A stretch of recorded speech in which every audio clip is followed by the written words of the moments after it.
Pemirsa, pemerintah terus berusaha memulangkan predator seks Reinhard Sinaga ke Indonesia. Negosiasi bilateral antara pemerintah Indonesia dan Inggris terus digalakan untuk memulangkan terpidana seumur hidup tersebut.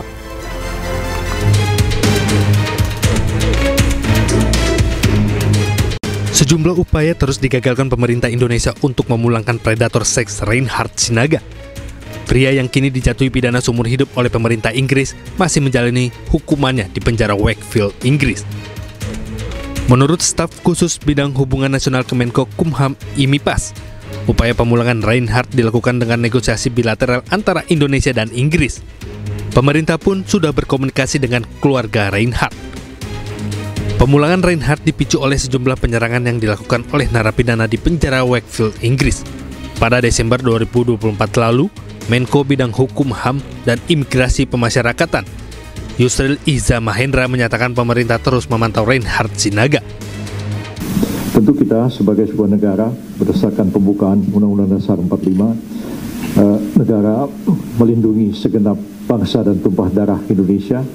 Jadi semua warga negara kita di luar negeri, kita lindungi kepentingannya, meskipun yang bersangkutan itu melakukan kesalahan dan dihukum berdasarkan putusan pengadilan dari negara yang bersangkutan.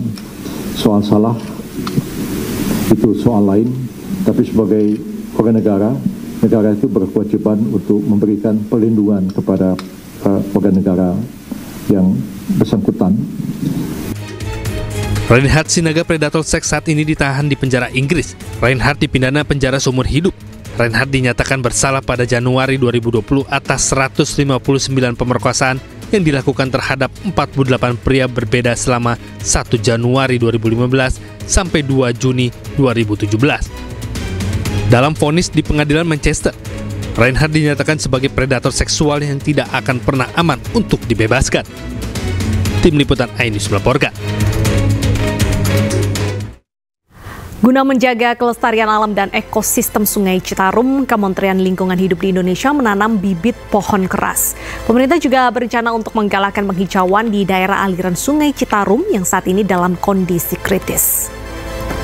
Dan pemirsa, informasi ini sekaligus menutup Pemimpin Rakyat. Saya Bernadetta Ginting dan kerabat kerja yang bertugas pamit undur diri. Pemimpin Rakyat, pemimpin beraksi, rakyat awasi. Sampai jumpa. Tepuk tangan yang meriah.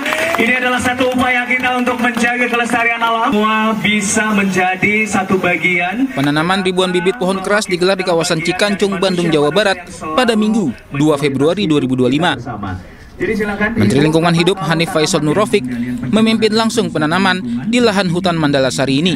Jadi tentunya kami sangat mengharapkan sekali. Penanaman pohon ini dilakukan sebagai bentuk kepedulian pemerintah dalam menyelamatkan lingkungan dan menjaga kelestarian alam dan ekosistem Sungai Citarum.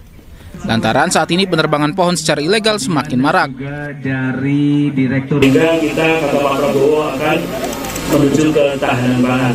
Jadi tentu segmen yang sudah diatur ini ada 48.000 lagi. Pak Wisnu, teman-teman Indonesia Power, teman-teman masyarakat, perjuangan kita. Jadi perjuangan kita bagaimana mengembalikan fungsi Citarum dengan menanggulangi lahan kritis kita yang hari ini masih 48.000. Agak sering ke sini, Pak, ya. Penanaman pohon dapat menyelamatkan 14,3 juta penduduk yang berada di daerah aliran Sungai Citarum.